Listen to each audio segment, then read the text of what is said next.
Come on in. Jeff, welcome to our webinar. Paul, the great things about webinars is everybody gets a front seat. So come down and participate. Hey, as you come in, if you could, put your location, what city you're in the chat box. And that way, Russell and John can target their examples and the experience to be more suited to what you're doing. Let's see, open up the chat box. Yeah, Leesburg, Virginia, from Peter. Welcome to our event here. Yeah. Culpeper, good. All neighborhoods. Yeah, I'm in Bethesda, Maryland, outside of DC, but have a home in Virginia, all that kind of good stuff. So Chicago, we got our growth CFO up there. I love it. Love Chicago. Come on in. So Russell and John, you guys doing okay? You ready for a great show here? I'm impressed. Broadal Bend, New York. I don't know where that is, but it sounds like a great name. Yeah.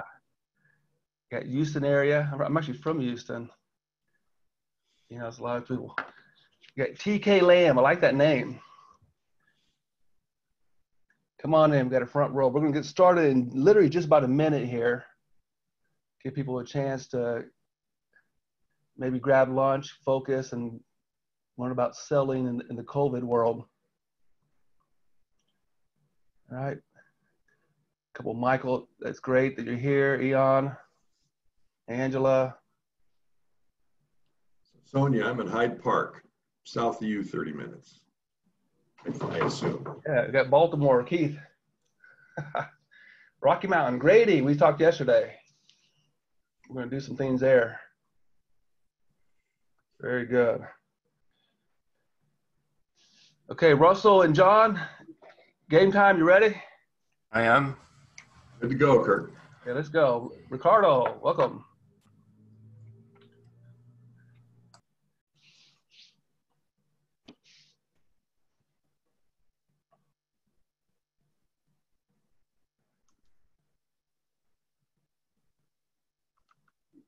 Yeah, great. Okay, Russell, do you want to advance to the next slide and we'll get things going? Will do. Yeah, but now, I'll do brief introductions here. So my name is Kirk. I'm the CEO of Foresight, CFO, and basically helping CEOs globally make better decisions with the numbers to reach what they want to reach. And in addition, I teach the same topic at Georgetown as a lecturer for grad students, part of continuing the mission to help managers do better. So my two presenters are, we got Russell and John. Would you guys like to take a minute to introduce yourself? Sure. Go ahead, John. All right, so John Redmond, I'm a partner with Kirk in Foresight CFO. And as Kirk said, our mission is to lay out a strategic financial management for small businesses. It's generally small businesses focus a lot on accounting for tax purposes, but a lot of times they don't use the numbers to really project into the future, to really clarify the financial alternatives. And we're kind of roadmap builders in that sense. And a big piece of every business success, of course, is sales. So that's why we're partnering with Russ on this one. Go ahead, Russ. Great. Thanks, John. So my name is Russ Selzer, and for those of you who are interested, I'm in Wisconsin. So I want to apologize right up front. What a time. They're trimming some trees across the street. So if you hear background noise, that's what it is. But after how I got in the sales business, after a lot of years in the corporate world, I worked for a variety of companies, everything from an internet startup in Seattle to Honeywell, and have I've had total P&L responsibility for a lot of years. Sales was always an interesting one for me. Like, how do you develop a sales rep? How do you develop a sales team? I realized pretty early on I could have, somebody shadow the best salesperson in the world and didn't necessarily create a good salesperson. So about 5 years ago, I really dove into the business in terms of trying to help sales reps, sales teams grow beyond sales behavior, which you're going to hear me talk about, because I don't think the behavior is necessarily the impediment to growing the top line. So that's how I got in this business. And I met Kirk, it's been about 1.5 years. So I have a good relationship, and I love working with the Foresight folks. So I appreciate the opportunity to present to you. And I hope you get a lot out of the presentation. So. Yeah, fantastic.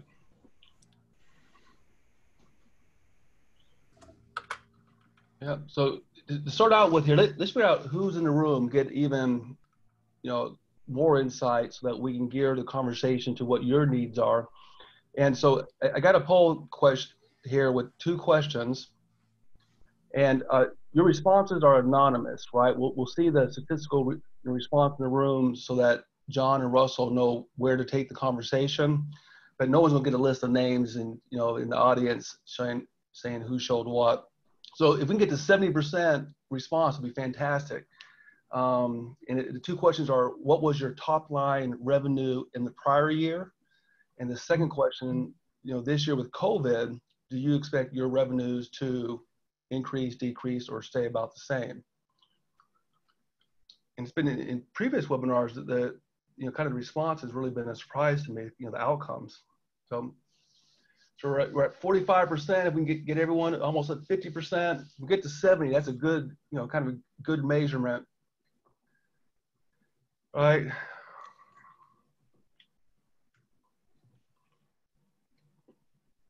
It's nice to see the names of folks some that we work with and some that we want to work with out in the audience. All right. 57. A few more minutes on the poll question. 2 questions for those who are just coming in so we can target our experience for your needs. I'm gonna keep it open another 6 seconds if you want to wade in. We're not quite there at the 70%, but we'll live with 60. Okay, I'm gonna wrap the poll up and show you the response.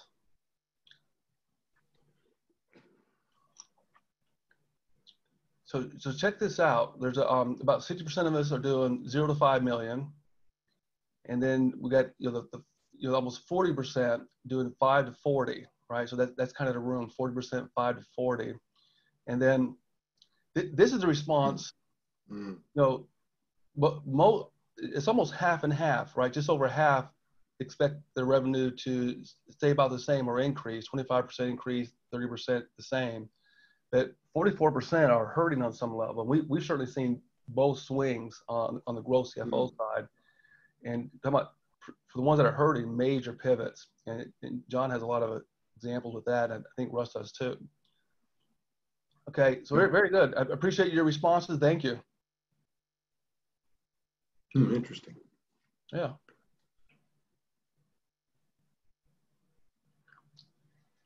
Good. All right. So I'm going to kick this off, I guess, and I appreciate everyone's attention. My background is in economic development, and came to the CFO world that way. So I really look at the long view and the wide view in terms of economic prosperity and what's working and what's not. So number one, I want to talk about the COVID environment and the post-COVID environment.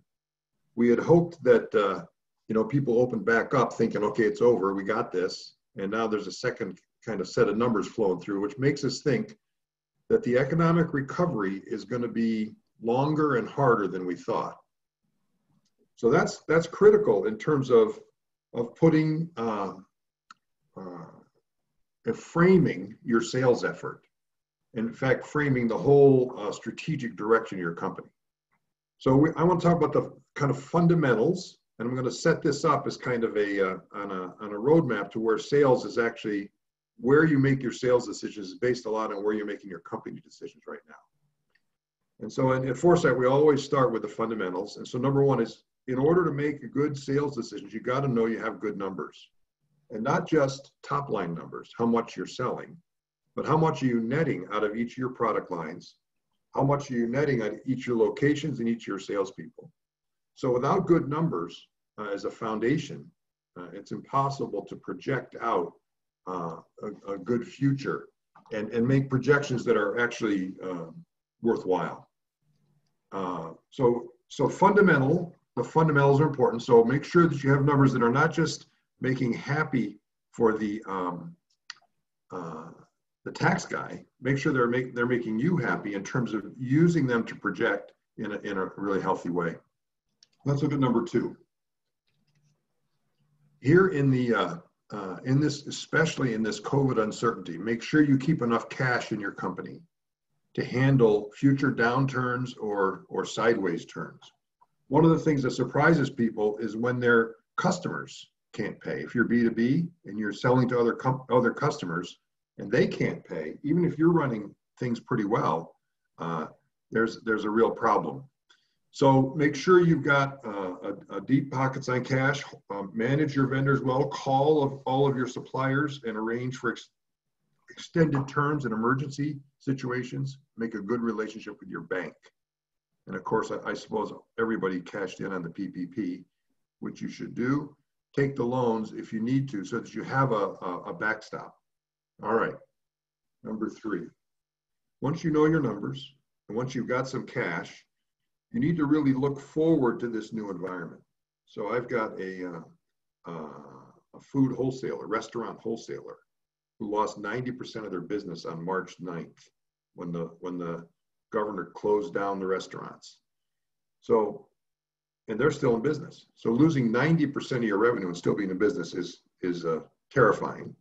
But also they were in a position where they shifted right away to try and sell retail.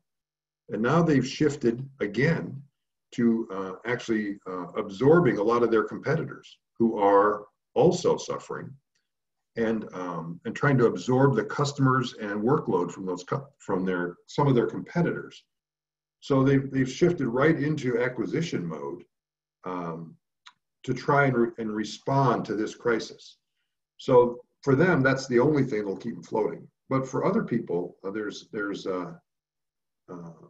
2 problems. One, you're not growing. You had your growth plan all set up for the year, and now you have to change it. But number 2, there's new opportunities. So if you were a toilet paper maker before, you've got a great business. But also, there's plenty of opportunity for cleaning wipes. Right, the Clorox wipes are off the shelves, and so you can shift into new sales areas and new opportunities. One thing that everyone should be thinking about, I think, is approach strategically. The government is going to have to weigh in with a lot of programs, options, and activities. So there's a lot of government contracts going out right now that ought to be on everyone's radar. All right, number 4. So you have to create your financial roadmap, but in this case, you have to keep it in pencil or on a spreadsheet. These numbers will change radically depending on the direction the economy turns and depending on who your customers are and how healthy they are. So you need to write this down and rank your customers 1 to 10, strength to weakness, because this gives you, again, a sense of then what's coming, what might come. You can't know, but you can make good, better, best, or bad, bad, good, and probable kind of case studies for your future sales, your future products, and your future direction. So that's all kind of homework before you get to sending your sales guy out the door. You can have a very aggressive sales team, but if you send them out to the wrong customers and selling the wrong product at the wrong price point, it's going to be a disaster. So get the fundamentals lined up and teamed up. And finally, and certainly in this time, you've got to look outside the box. Things that weren't possible before are now possible. Things that weren't likely are now very likely.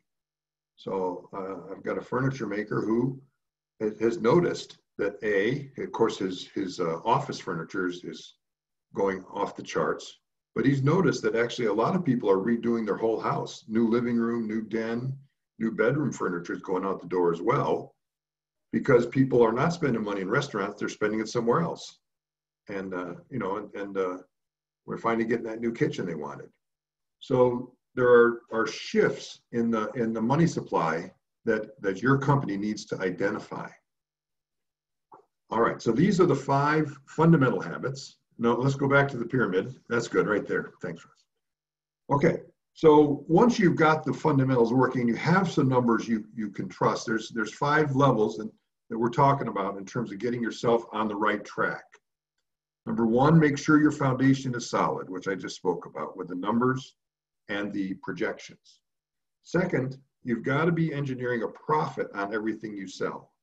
There's no sense in selling a bunch of stuff that gets you a 2% yield, working your sales team to death if you've got it priced wrong or you're producing it wrong. So make sure that every dollar you spend is a profit dollar, yields a profit. And you should be able to break down your P&L, your accounting. You should have a P&L for every product line, for every customer, right? Every location. And your books should be that flexible when you set it up properly. That way you can identify weak spots in different areas. Once you've got that, then the multi-year financial roadmap, again, which is a lot of people had to tear their multi-year plan up in March. Right now, you need to build 3 or 4 of them, 3 or 4, depending on where you think the best options are. It takes some time, and you have to really trust your numbers. But unless you build that roadmap, when you get there, you won't know how to adjust it. It certainly won't be perfect, but you'll need to adjust it as you progress through this thing. You'll have to be adjusting this all the time to stay on track. Finally, then at the top of our pyramid that we build for everybody is a strategic growth. Once you have kind of the next year or 2 figured out where you're headed and you're on a positive track, strategic growth. And again, some things are changing a lot and some things are not changing. In the food business, right? Our food companies are doing really well. The home delivery ones are doing really well, but the restaurants are not. So I think there'll be a big change here. So in your situation, there may be significant changes in your customer situation, or there might not. That discussion and that is ongoing. It used to, you make a strategic plan, you print it up, you put it in a book on the shelf, it stays there for a couple of years. Now you got to look at it monthly because things are changing that fast. And finally, there's some options here in terms of purchasing other companies or selling yourself to a larger company. This might be a time that they have cash and they're ready to go. Put these on the table because there's no sense being heroic and running out of money because you didn't see something coming. So let's have those conversations. And on the foundation of those conversations, back down at the engineering profit box, the blue one, is healthy sales function. And this is I think, significant. I just heard one big paper company laid off 1,000 people, most of them sales guys, because they're not on the road. They're just sitting at home for 3 months. They said, hey, that's not working. So re-engineering your sales effort in this time is critical. It's a key point of engineering profit. And that's why you're here, of course. So with that, I think I'm going to hand this off to Russ. We're happy to talk to you about any of these parts of the pyramid. But today we're really focused on this part of re-engineering your sales effort at this time. So Russ, what do you got? Great, thanks, John. So just to kind of kick it off here, my objective in really doing this is just hopefully on some level to provide a little bit of hope for people. I think now that we're into this several months, people's attention has now shifted to, okay, now what am I going to do? And that usually comes back to sales. How are we going to drive revenue? All the stuff John talked about, assess the hits our customers might take, and how do we go forward?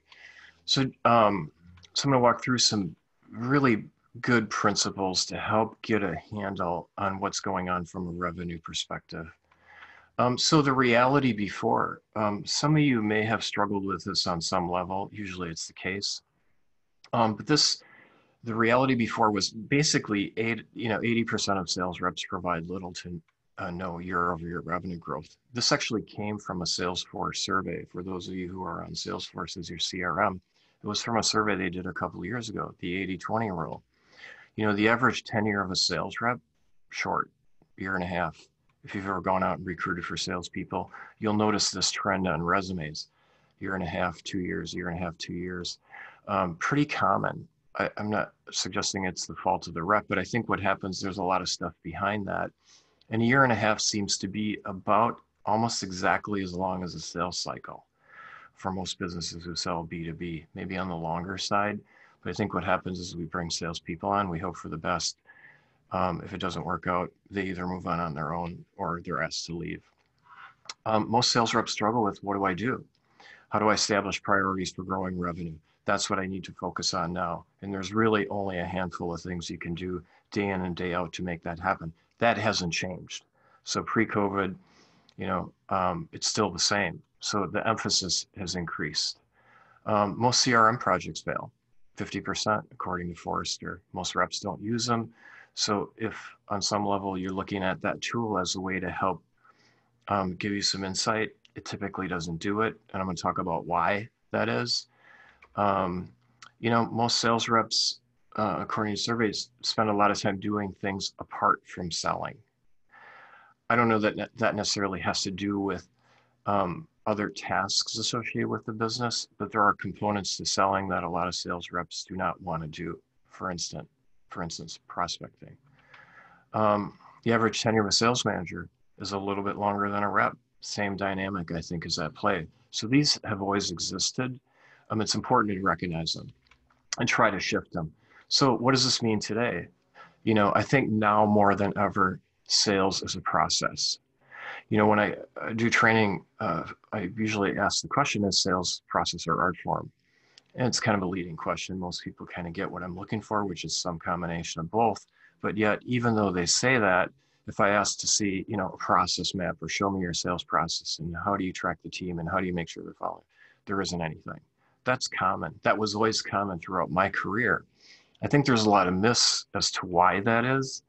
One of them being we think sales reps just know what to do, which is not always the case. So I think now more than ever to create and make sure you have a sales process that the team follows and that you can then tweak to try to become more effective at it. Sales cycles are going to be extended. I was making a last second change, which I forgot to do. Sales cycles are not only going to be extended. So sales cycles defined as the first time I talk to a prospect or a potential customer to PO. And then from there, you can add on whatever your terms are, what you propose for terms or what they actually are. But it's a long time. It's somewhere for people who sell B2B, it's 6 to 18 months. And then tack on your terms. On the front of that, tack on how long it took me to talk to that potential client. That's usually a crazy amount of time. So the message here is, if you're looking to grow, maintain on any level, it's important that the work starts now. And the metrics that you're focusing on are in the front of the pipeline as opposed to looking at close. Most people look at close. When is it going to close? There probably couldn't be a more lagging indicator when it comes to sales than that. If you're focused on that, what you're focused on is things that actually started 6 months ago, 9 months ago, whatever it is.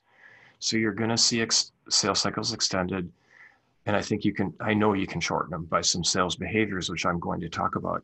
The thing that I forgot to put in here was sales ratios are going to change, probably increase. Simple example, if most people don't track sales ratios. But for instance, if you look at, what are the proposal win rate for every 4 proposals we win 1, or for every 6 we win 1. Most people don't track them. If you do, they kind of have an intuitive sense. I think it's going to change. So maybe instead of 4 to 1 or 6 to 1 or 10 to 1, it might be 12, 15, or 18. Those are key performance indicators that you need to be aware of because that's going to directly impact the top line growth. I think face-to-face meetings are out the window for the foreseeable future. Last week, I did my first in-person session with a longtime client. So it was a leadership training within that team. It wasn't a prospect meeting. So I think that's just the reality. Yesterday, Forrester published a report on what they see from a survey that's going to be changing from a sales perspective. This was certainly one of them. And what they came to was that there's going to be a blending between inside and outside sales. Because now what was outside sales, the big differentiator between inside sales and outside was outside is outside, customer facing, in person. That's now blended. So how can you look at taking advantage to what you may have inside customer service reps, whatever you call them, to try to start to increase the horsepower you have to grow. But I think face-to-face meetings are out. A huge fan of video conferencing. Whenever I have engage a prospect, I always show up on camera, regardless of whether they do or not. I've done that for a long time, and I found it to be very impactful if I can't be in front of somebody. Lead gen is going to be more important. Half of the folks in the phone are looking at a decrease in sales. Where are those leads going to come from that the team is going to actively work? So we're going to talk about that. Emails become less effective. This was actually in the Forrester survey. We'll make sure you get copies of all this stuff, what they said. Higher bounce rates, spam rates. Email is going to become less effective. More and more people who had been lagging from an inbound marketing perspective are now jumping on board, which means there's more email traffic. So I think it's going to become a less effective tool. So we're going to talk about that. John talked about it. Your customer sales are more than likely going to be off. If they're not off now, maybe they're lagging. They might see the hit 3 months from now, 12 months from now, but they more than likely will be off. And then you have this 360-degree anxiety. It's everywhere. I end up talking about that particular thing with a lot of folks is how do you help get through that? But just be aware it's there. We have it, we possess it. So how do you work within that? And again, we'll make sure you get this. A couple of months ago when the pandemic first started, I was talking to a guy down in actually New Zealand, and he said, hey, have you ever heard of this piece called the Scary Times Success Manual? We're going to make sure you get this. It was actually put out by a guy named Dan Sullivan, who's a leadership coach. I don't know Dan, but I went and got it, and it was a piece that he wrote post 9/11, which is absolutely brilliant, I think, and really effective today. So I just want to walk through what he was talking about in this piece, and again, we'll get it to you. But I think it's a change in perspective. So, uncertainty, which we're certainly in, and I know this is true for me, can really drive people inward. Do I want to get up? Do I want to get on the phone? Do I want to do the work? And we can feel pretty isolated and helpless quickly. So the best strategy is to try to do the opposite of that. You're joining a webinar like this. That's part of it. How can you, come together and engage? So really, it's hard to do, but really try to force yourself to focus on others and just look for opportunities to collaborate. In uncertain times, the commodity, what we sell, our job, hey, that's up for grabs. So it's important to really shift it to focus on the relationships that you have, whether that's your family, your community, your suppliers, your potential customers, is really focus on the relationship. It can make a big difference as opposed to things that, honestly, we're not sure how they're going to work out, how your job situation might be, what the future might be. So really start to focus on relationship. Every time you strengthen a relationship, I think you increase the viability of your commodity. You're there for people. So forget about the sale, focus on creating value. Most people, even pre-COVID, don't like to be sold, even in the best of times. So when things are uncertain or scary, they're going to be even that much more turned off. So I think what I find is people are really looking for somebody who can help them through this, really start to eliminate the dangers for them, which is, I think, what the Foresight team does. What I do is really try to help people through this from a coaching and collaborative perspective, and how you can help them see some light as a way to get through this. Stop focusing on what's gone, the losses, and really focus where the opportunity is.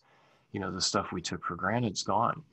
So where is the opportunity in this? As John mentioned, the client that we both work with who, one day lost the majority of their customers, reeling for maybe a day, and then they got back into it. What are we going to do?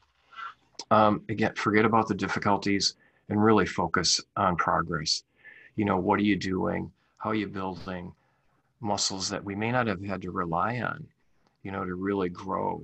So treat the period, as a challenge that can really help progress things along. Is it going to be different? It's going to be different. Just accept it. And what can you do now? Ties to that. Forget about the future. And I think, this is certainly for me and a lot of people I work with, really focus us today. You always hear that, what are the two things you can't change, yesterday and tomorrow? So it really does focus on what can you do today? You know, did I get up? Did I put in my best? Did I try to move forward?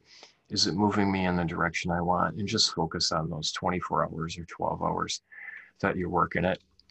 You know, forget about where you were. The game has changed. What can we recreate here?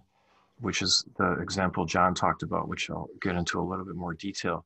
How can you take what was dealt and have something come out of it that's more creative? So interesting when you talk about creativity and anxiety, you know, the benefit to being less anxious, whether it's for yourself or working within clients, is then you have access to be more creative. Then creative solutions are available to you, but the anxiety will bury that. So do whatever you can do to try to focus on and come through that anxiety, because then you're really in a position where you can help people through your creative solutions. You know, forget about the events. You can't do anything about it. You know, you've probably heard it, limit social, limit news, limit whatever, and really focus on how you're dealing with it. What are your responses? You know, how can you disconnect? Focus your attention on what you can do to respond to it and how you're responding to it. You know, I just notice energetically if something mires me down, I stop. Just pay attention to it.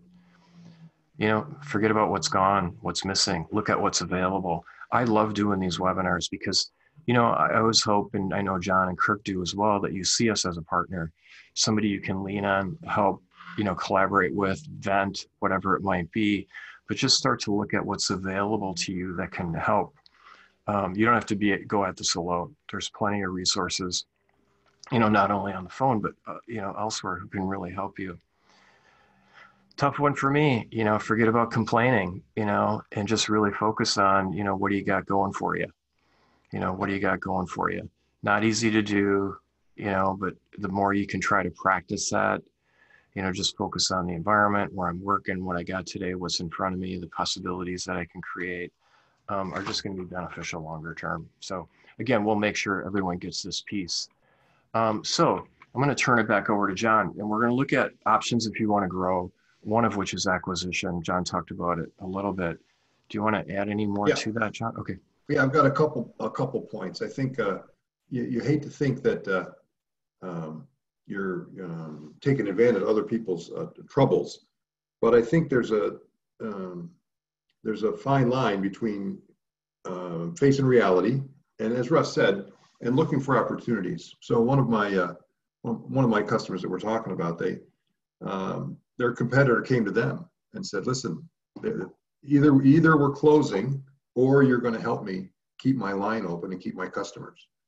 So I think there's a chance here in acquisition for a win-win for people that are overextended, or they're completely upside down, or they don't want to fight the fight it's going to take to win back the market share that we lost after March.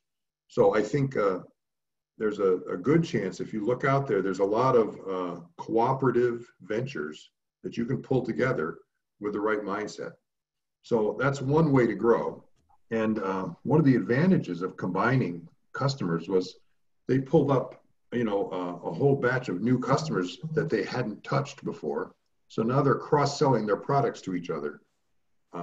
There's a win-win out of this one. And it wasn't available to them before this. So that's an interesting place to go. And so both on both sides of it. Next one.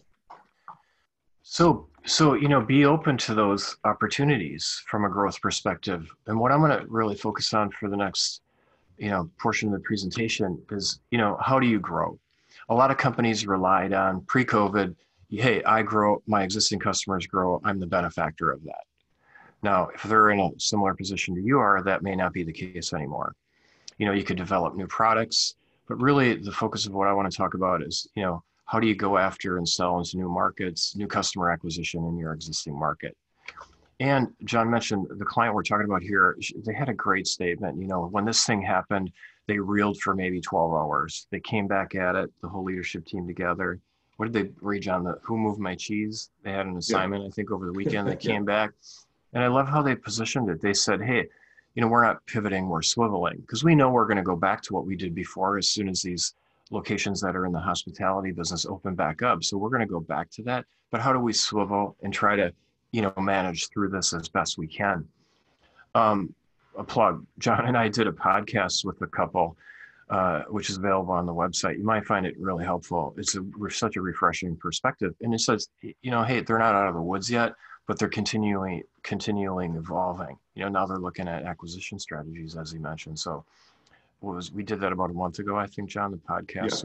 Yeah. So it's worth it. And they're very good, very optimistic and yeah. grounded. They've been in business a while, no surprises, and down to earth. Yeah, I mean, just really great people. Yeah. Bob, the husband, said this, which I absolutely love. Get the plane off the ground and finish building it in the air. So they didn't overanalyze this. They just went at it. The idea here is, hey, do something. That's what I took from it. I think I used this dozens of times since then with clients. Just do something, go try it, adjust as you go, which is what they've been doing. And now, now that locations maybe aren't opening up as quickly as they had, they're trying to work through that. So from a sales perspective, I like to take the mystery out of it and really focus on basic things that owners, managers, leaders can really do. So when you think about selling, it's two things. There's a lot that goes into it, but it's really two things. Activity and how good are you at it is going to drive sales. If the sales rep or the sales team collectively is not doing enough, it's not going to happen. So it doesn't matter how effective one is. If I'm not taking steps to make it happen, it's not going to make any difference. So always think of that, activity, which is what our clients are looking at. Hey, we got the team now. They got to generate activity. We're going to pull into consideration some of the ratio part, but you got to do the work on the front end. So that's key. So you can also run through this exercise as an add-on to what John talked about. So you've done the financial assessment. You've made some assumptions in terms of what your customer base might experience from a, decrease in sales or increase in sales, whatever it might be. That's how it's going to flow to you. So once you know that number, what is your growth objective?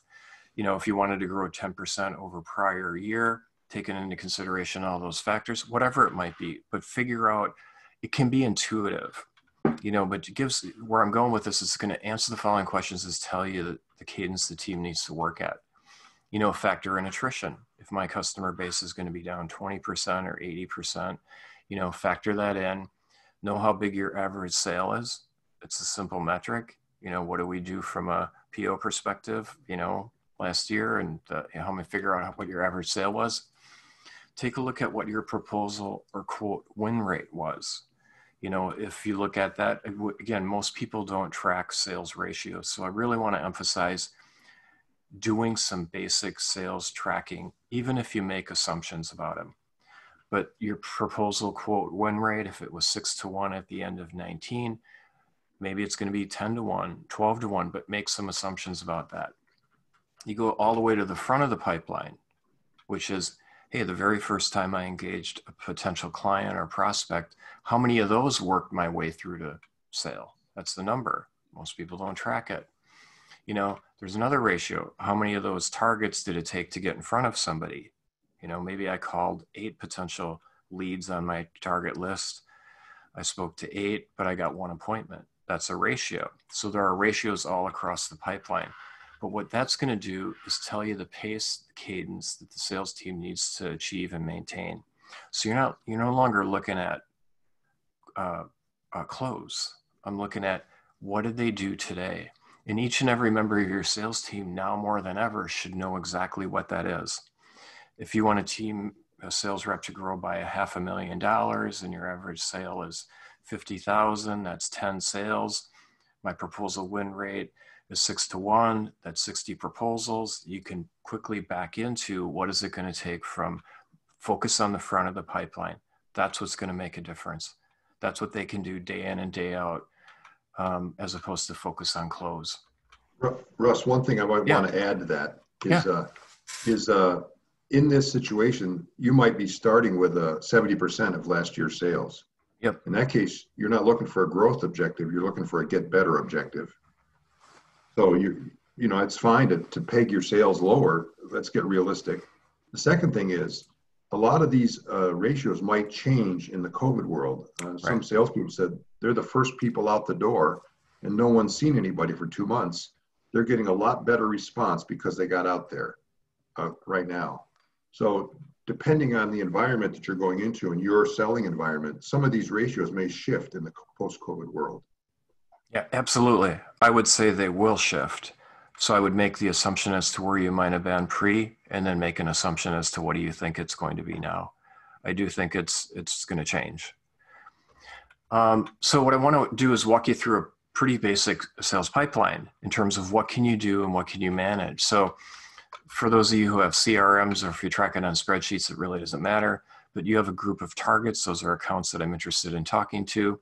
I have to engage them. That's called a first appointment. You get beyond that, pull together information, whatever information you need to develop a proposal, and it's either won or lost. The front of the pipeline is about prospecting. The middle of the pipeline is about how do we manage that prospect once we've engaged them? How do I get it closed? Most sales reps, back to the 80-20, focus on step 1 and 2. Or I'm sorry, struggle with step 1 and 2 and 5. They're reluctant to do the work on the front end and they have a hard time closing. The other important part of this is that each step of that sales process is a very different skill set. And again, most reps like to focus on kind of the back end of 2, give me a warm lead, somebody we know. I'll engage them, pull together information, drop off a proposal. So they tend to not do the work on the front of the pipeline and the back of the pipeline. There's reasons for that. I think that's where a lot of stuff gets triggered. If I got rejection issues or whatever, kind of the stuff below the surface, that's where it's going to get flipped. And so you got to pay attention to that. But you can figure out where things are stalling.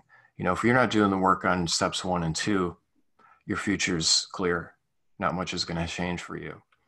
And it really starts with lead generation. Where are we going to get these accounts we're going to work on? So I'm going to talk really quickly about that. So some of you are probably doing inbound marketing work.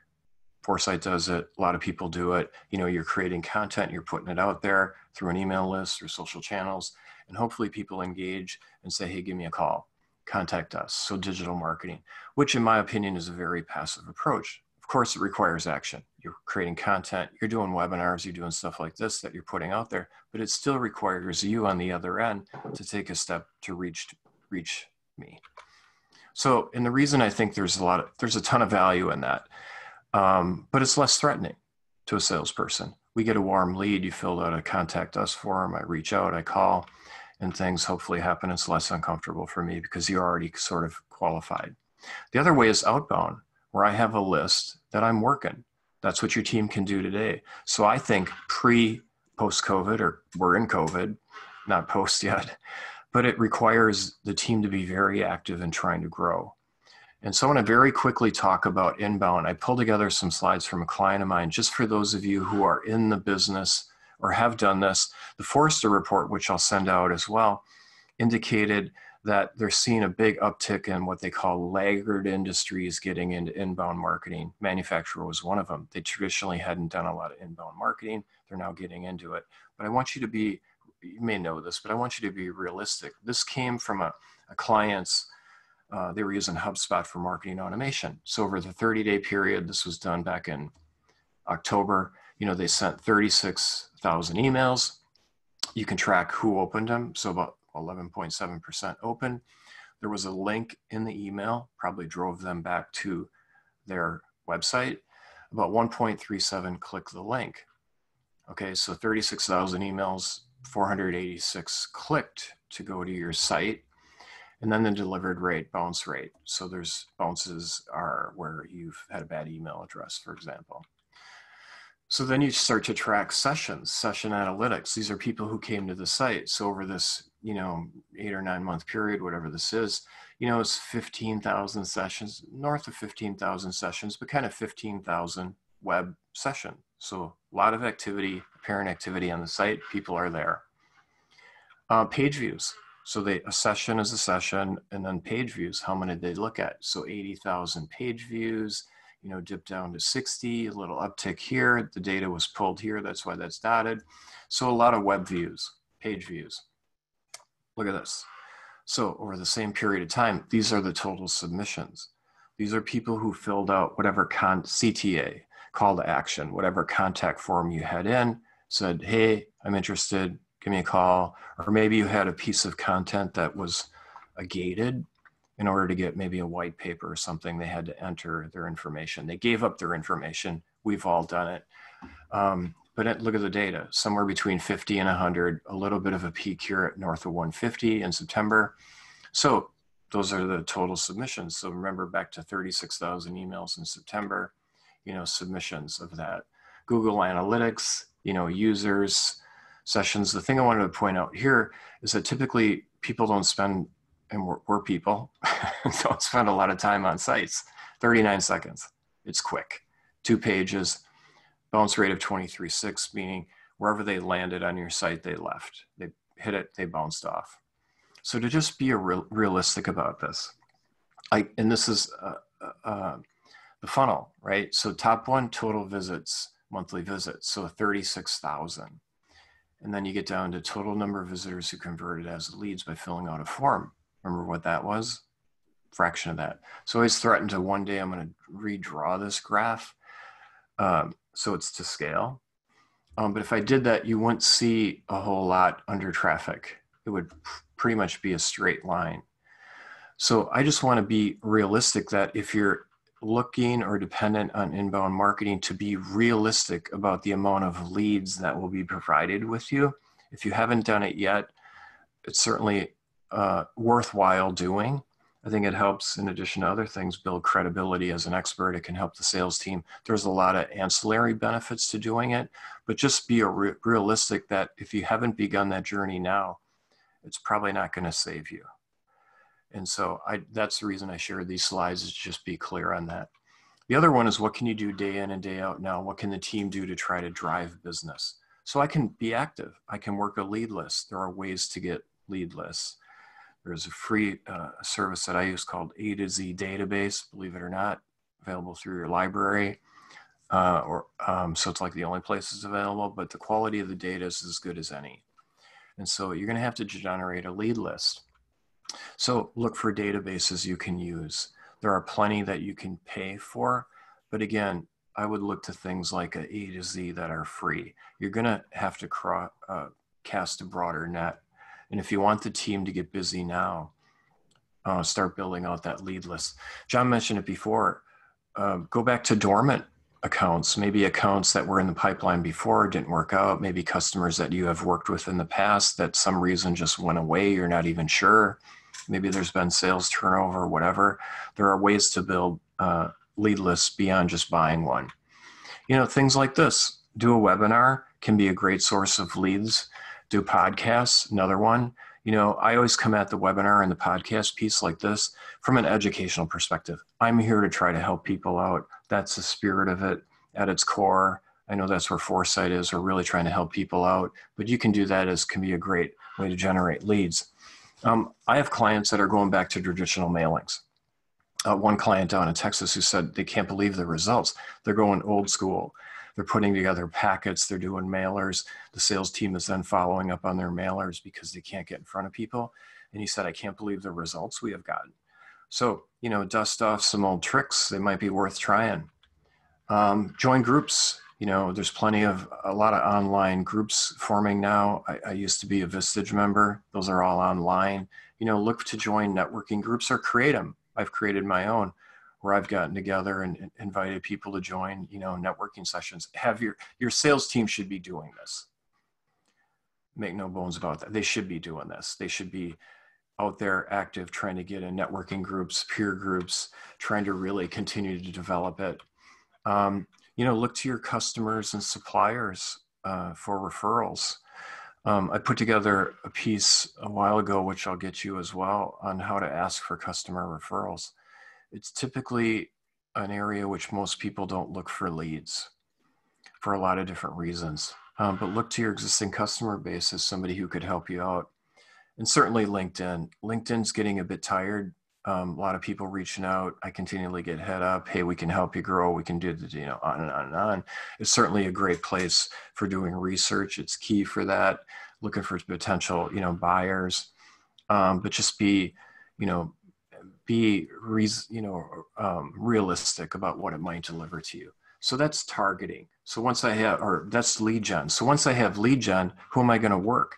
I got to focus on those targets. I try to engage them. A lead list in a spreadsheet form doesn't do any good. That's what give it to the sales team. Their job then is to try to engage those targets, those accounts we've identified, to what I say is open a potential sale. So this is where the work begins. So I love this definition of selling. Marketing takes the lead on increasing brand awareness, making the market more aware of who we are, what we do, and possibly driving inbound leads. However, at some point, the salesperson has to initiate the sales process. So really everything that I do as a salesperson in order to engage a possible customer, that's what sales is.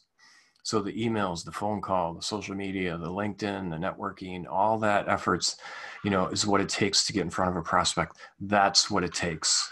That's what's going to drive your business. You have to do the work. It's unavoidable. So prospecting to drive new customer acquisition. KPIs. I always find it interesting for those of you almost in any business, whether you're in manufacturing, consulting, it doesn't really make any difference. We tend to have the ops side of things really nailed down from a KPI perspective. We know what was produced off a machine center by the minute. I actually have a customer who wants to know by the second, but yet they don't do the same thing on the sales side. So start with defining a finite number. What is each and every rep that works for me going to work? What is that list? So what are those accounts? For me, I don't care whether it's 5 or 50, but be reasonable about it. They need to work them on an active basis. Then, is that enough targets to hit your sales goals based on that prior sheet, the metrics? If it's not enough. You got to do more. So it can check the feasibility of your plan. If the team is like, I'll work 10 leads, 10 targets to try to engage them, it's not going to get the job done. So that's where the work starts. What is the level of activity it takes to engage that person? We can't meet people. So really you're left with, if you think about it, I have 2 ways to reach out to a prospect: email and call. That's it. And email is going to become tougher and tougher to get through. We all know that. So really you're left with one option that I can see, I can't stop in anymore, is really how am I going to actively engage you on the phone? Track them. What were they?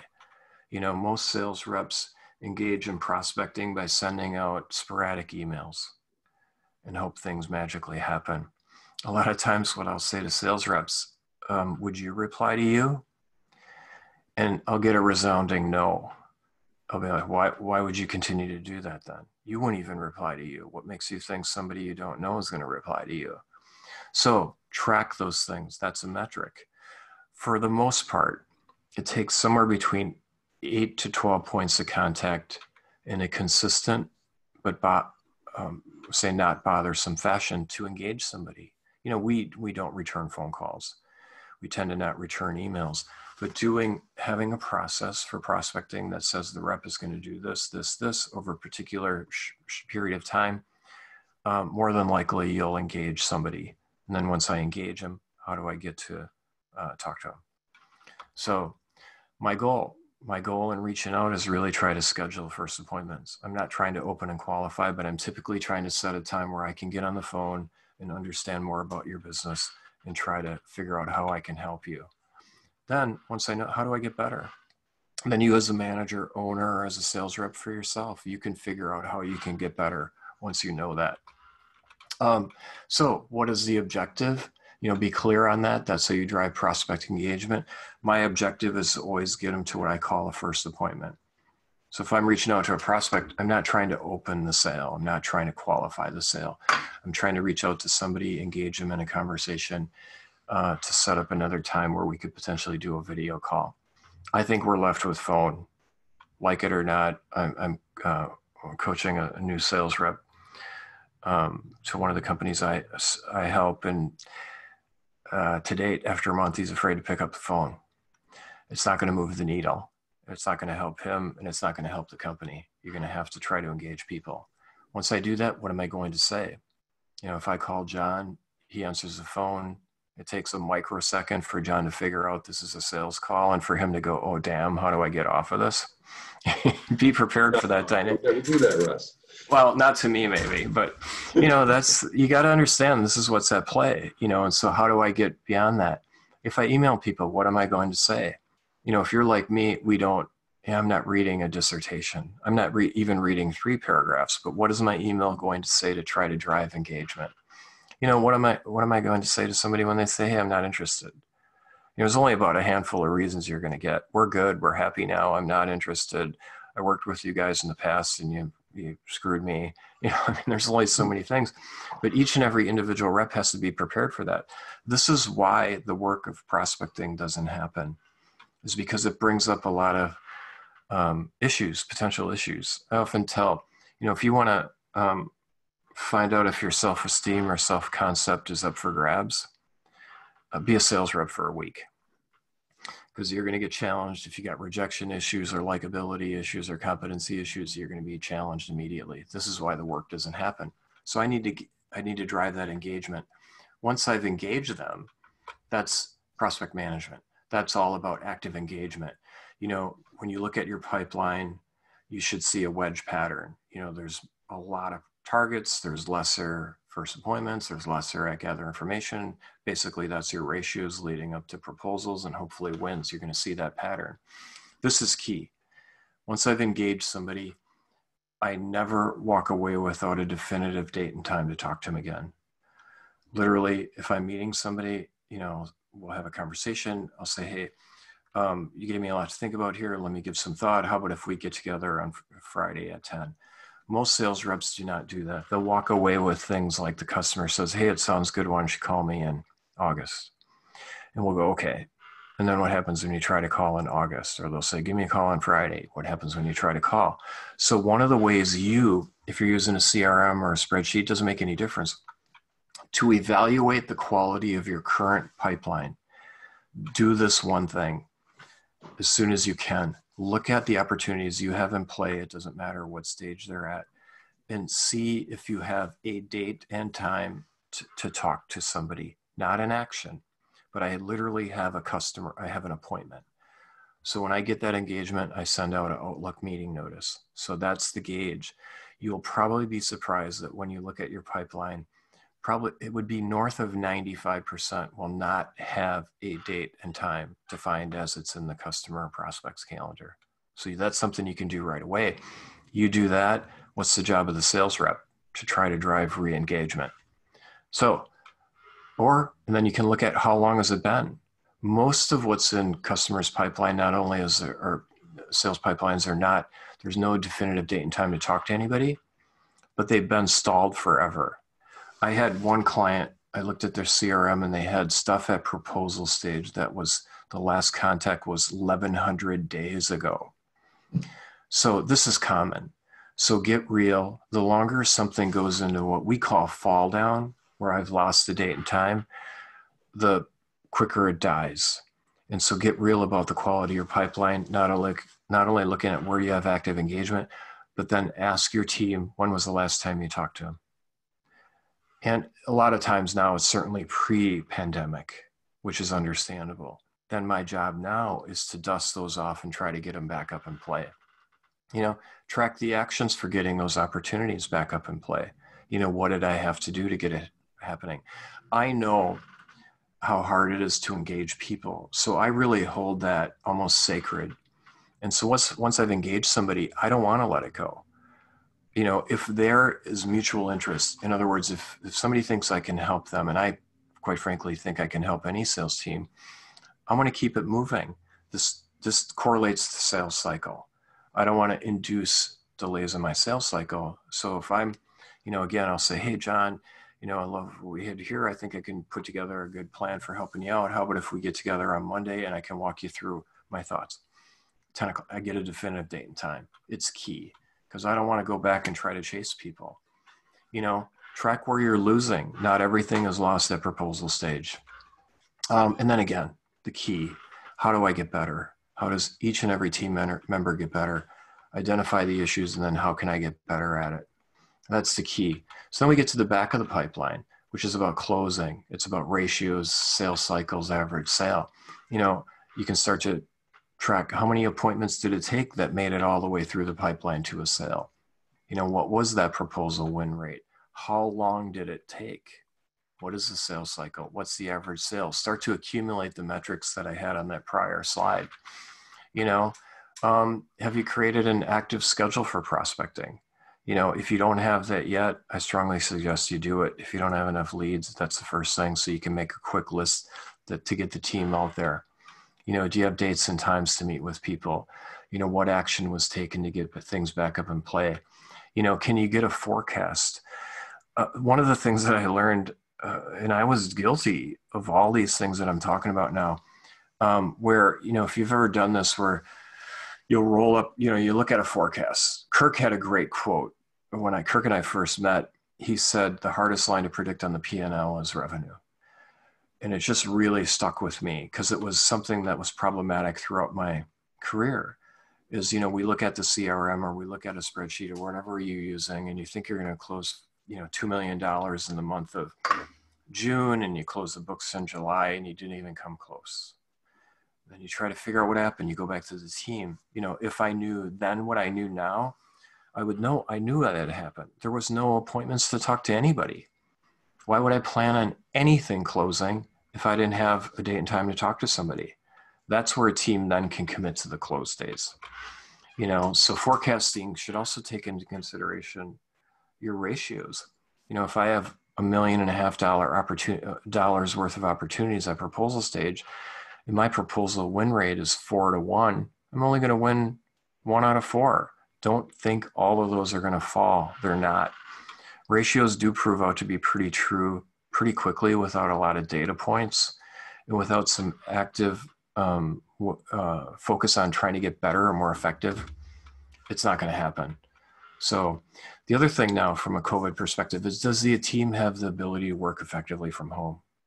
There are a lot of distractions. So if they haven't been working from home or remotely, which is a challenge for most reps, you got to figure out how to help work through that. So I want to shift and talk about some concepts that sabotage sales and selling. If you're ever familiar with the term negativity bias, so what is it and what does it have to do with prospecting or sales? Even with things of equal intensity, things that are more negative in nature, so unpleasant thoughts, emotions, events, whatever, will have a greater impact on us on one psychological state than anything neutral or positive. So in other words, something very positive generally has less of an impact. Think about your own life or the people who work for you. From a sales perspective, I may win 2 opportunities and I lost 1. What do I talk about? The one I lost. So it's important to know negativity bias is at play, especially in sales. And now even more at play given the climate. So I hope we didn't lose anybody. John, are you there? Yeah, no, I'm still here. Oh, something ended here. We dropped. No, Kirk had to drop off, but we're still here. Okay. So negativity bias, just be aware of that dynamic. So the reason for that is my voice as a sales rep will convey fear and despair, and that's what people are going to remember. They're not going to remember how we could improve their lives. So it's important to try to get that in check. My interactions with people that I'm trying to engage with is really going to be driven by my fear. If I'm out there now and I'm anxious and I'm trying to make a sale, I feel I got to make a sale, I'm feeling the pressure, people pick up on that. So you got to try to work through that as a sales rep. Not going to get deep into this, but this is pretty, kind of the old survive, thrive, where something happens and, we perceive it as a threat. We're not worried about getting eaten today, but a threat in sales could look like, I'm going to get rejection. They're not going to like me, incompetent. So it's just worth being aware that this happens, especially it happens to all of us, but it happens from a sales perspective. The more we can figure out how to hang out on the other side of this, on the thrive side, then you have access to a lot of good stuff, a lot of good hormones, a lot of good creative energy.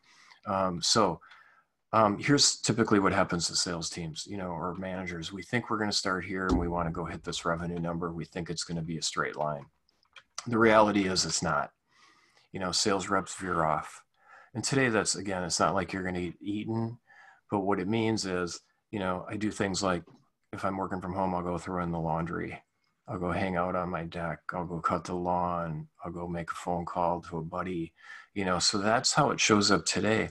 Anything that I do that impedes the progress of moving ahead to know what I have to do is important. So me in particular, I know that it's going to happen. So if I veer off, how do I get back? This is more of the path the sales team is going to follow. They're going to veer off, so I'm going to go down this woe is me victim path, paralyzed, however that shows up from a survival perspective, but I be aware of it and I try to make a U-turn. It's not easy. And usually what'll happen is, you wake up in the middle of the night or in the morning, and you're like, drought or whatever. You look at the news and, you get stuck. You get stuck. It's to just be able to work through that and try to make that U-turn where you're working through this. So with all of that, KPIs are key. So John, do you want to talk about KPIs for a second?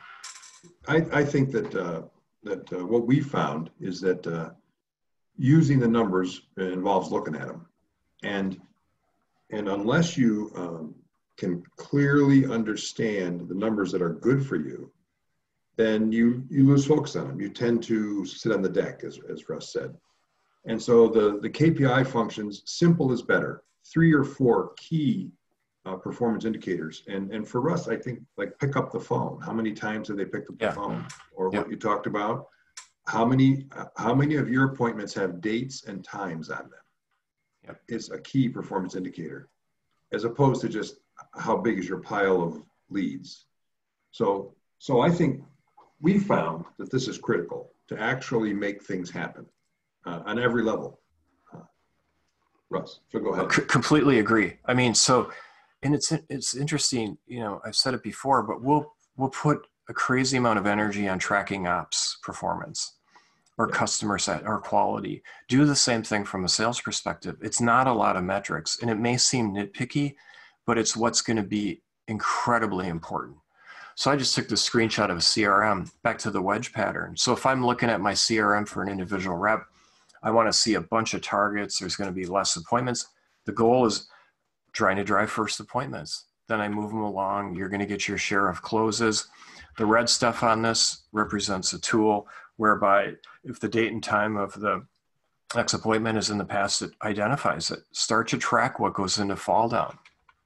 Start to track your metrics. There are metrics all across the pipeline that are incredibly valuable to you, and you do not need a sophisticated tool to do it. Most of us are not doing that volume of work that we can't track it. So strongly suggest you track it manually. It's how many first appointments made it to a sale? What's my average sale? How long did it take? On the bottom, what was the level of activity it took to engage somebody? So get down to basics here, track them day in and day out. That way you'll know if your team is on track and you'll predict your future. Again, it's activity.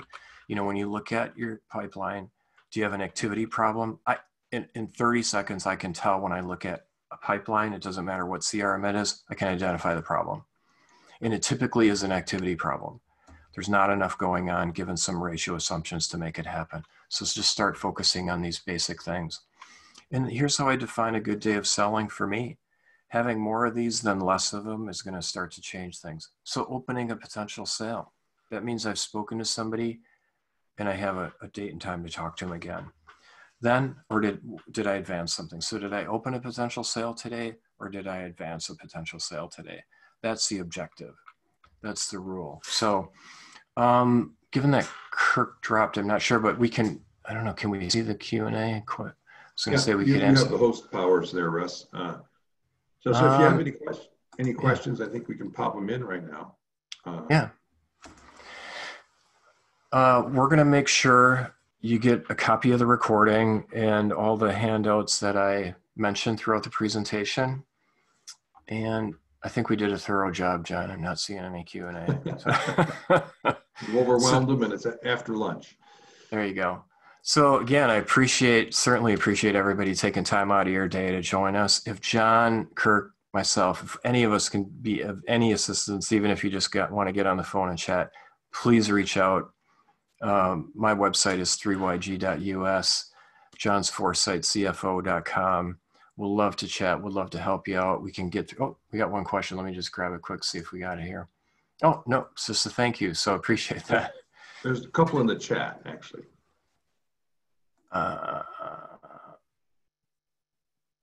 You know what, John? Because they're kind of...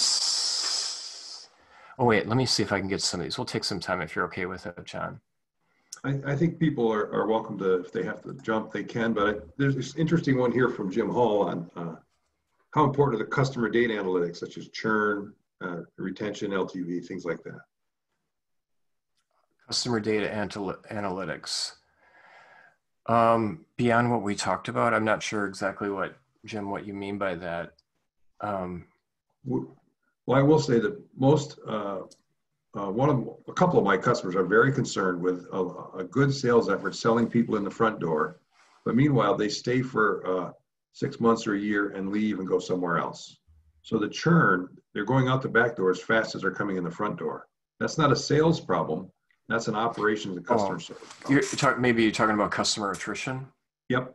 Yeah. Yep. If that's what you're referring to, Jim, a key metric to measure. And not a lot of people do it, because if I want to grow or maintain or whatever, I have to take into consideration attrition. The team has to make that up first before you can grow. If that's what you mean. If not, please send us a note.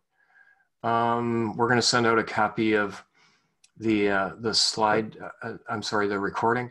So Cynthia, how do I hold my sales team accountable? You do. Good question. You do it. And there's so many dynamics at play when it comes to accountability and salespeople. Share a quick story. I did a training about a couple of years ago to a manufacturer. It was up in Green Bay. They have been in business since the 80s, ISO certified, lean principles, lean manufacturing principles, highly structured process.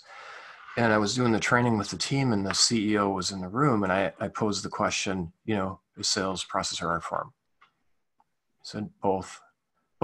And I said, okay, can you show me the process? And he stopped. And I said, I'm really curious why, I know you're ISO certified, you're lean manufacturing. I could find process probably for everything, including, customer returns and you name it, I could find it, but you don't have a process for sales. And I said, I'm really interested. And he sat there for a while and he said, we think they should know what to do. And I said, I believe you. That's a myth, because you would never hire a controller and assume they knew what to do. You would never hire a mean engineer and assume they know what to do, but yet we do it. It's a fallacy. And I think a lot of people are afraid to manage salespeople. They don't know what to handle, what to get on. So how do you hold them accountable? You get clear on the metrics, and they make an agreement that that's what they're going to do. And then they do it. And they may shuck and jive and do whatever they do to not do it, but you got to be on it. You got to, hey, this is going to be a process. And what I find when I work with clients is that when you create a sales process and you start to hold the team accountable to the metrics, like we were talking about, are you working a definitive number of targets? Did you do the work to try to engage them? What you're doing is probably something they've never had in their entire career, is you're providing them a roadmap on how to weather this and become more successful. So there's actually, counter to what I thought, where I thought people would quit. It's been the opposite, because you will be probably their first employer in their entire career who gave them the map. Now, that doesn't come without coaching, because what happens is all the stuff we talked about, negativity bias, all the, hey, I'm afraid of rejection, people not liking me, being pushy. I always ask, I present a lot and I'll ask people, I use poll everywhere, what are your judgments about salespeople? And you get some very nasty adjectives, which you can probably imagine, pushy, arrogant. And so that's at play. And if I have that in me as a sales rep, for instance, if I think sales reps are pushy and I don't want to be that kind of sales rep, how likely am I going to be to ask for that next date and time? How likely am I going to be to ask for close? So from an accountability perspective is really, getting clear on the metric handful. John said it'd be a handful of metrics. And then I hold them to it. And then I support them and coach them, give them training. Most salespeople have never been trained. You know, I was never trained. I was working for a Fortune 100 company. I was running 4 manufacturing locations, and they came to me one day and said, "Hey, we want you to be, we want to promote you to a GM, and you pick up 2 big sales teams west of the Mississippi." I was living in Seattle, sales reps and a bunch of manufacturers rep. One Monday, I became responsible for it with no training. Russ, So one thing yeah, I've noticed with the metrics yeah, is that you actually don't have to manage your guys very hard if you publish the metrics. yeah.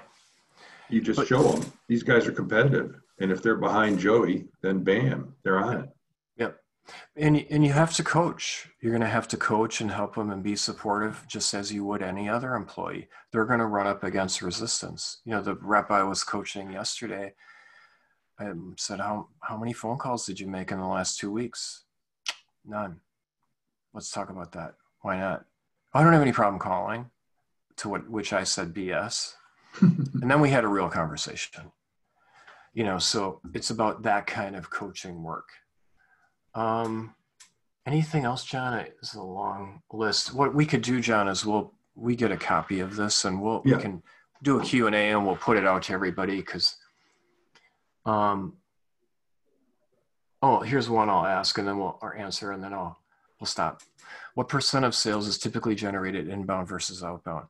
So there's been a lot of studies that an inbound lead only increases the chance of closing by about 10%. So inbound's important, but it still requires, if you think of it, it's just it's a lead. The sales team still has to take action to engage them. And so the chances of it closing are about 10% better. So depending on how many inbound leads you're getting, it can be significant, but it's not like it becomes 100%. You know, I do that a lot. I'll go to a website if I see a piece of, you know, a PDF or something I want. I'll give up my information, but I'm not going to be a client. So it can be helpful from a credibility perspective, positioning yourself as the expert in the field, trying to educate people. The other quite shocking fact around inbound, which is it's the same metric for trade shows. For those of you who have done trade shows looking for leads, about 80% of trade show leads never get followed up on. And a lot of inbound leads never get followed up on. You think that's insane, which I do too. But it's true, because what happens is the sales rep gets triggered by the same thing. Just because you stopped by my booth at a trade show or because you filled out a call to action form, I still have to pick up the phone and call you. And if I'm not prepared for what I'm going to say or how I'm going to deal with that, they just don't do it. And so you can throw, there's a local marketing company here where I know the owner, and that's what they do is inbound. And he said where they lose clients is because the owner or the CEO or the president will say this stuff doesn't work, this stuff being inbound. But what he knows, the real issue is the sales team doesn't take it and go with it. You still have to do it.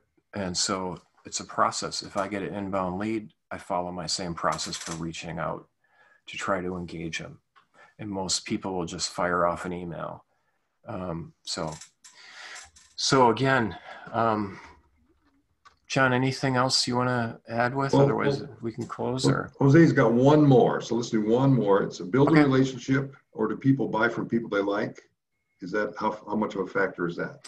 Yeah, it's big. I mean, so when I talk about selling in terms of is it process or art form, it's for sure process. I think the art form comes in and play big time.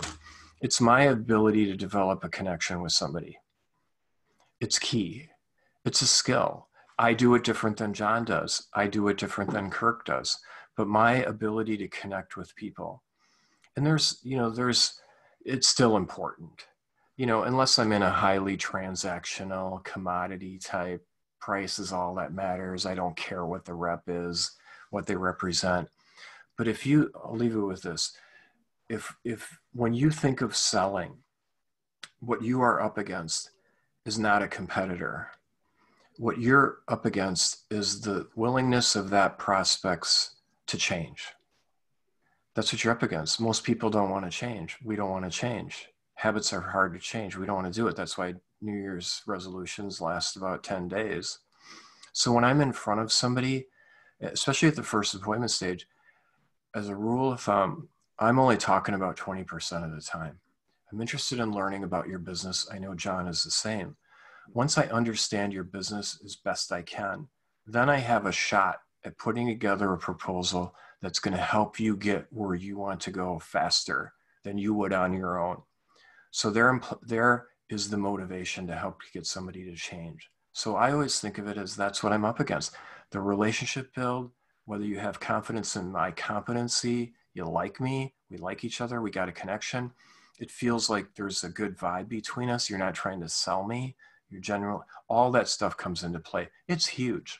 You know, look at who you buy from. You want to have that connection, back to Dan Sullivan's piece, where I'm really there to try to help you weather the storm and help you on your growth trajectory. That's what we're about. That's what you're about, regardless of the business you're in. We're all in the same business. We're trying to help people grow. So it's huge. It's huge. It's a skill set. Self-awareness is key to that. You know, if I walk in and, you know, I got an attitude or I'm feeling vulnerable or scared or whatever, it's probably not going to go well. You know, so it's huge. Good. I think we've done pretty well, Russ. People are postponing their afternoon break for us now.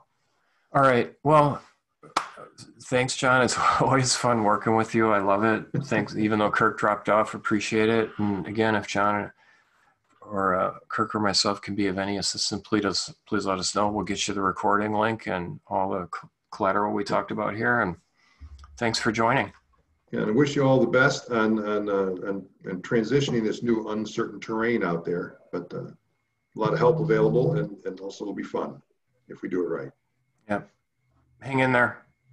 Okay. All right. Thanks, everybody. Thanks, John. Take care.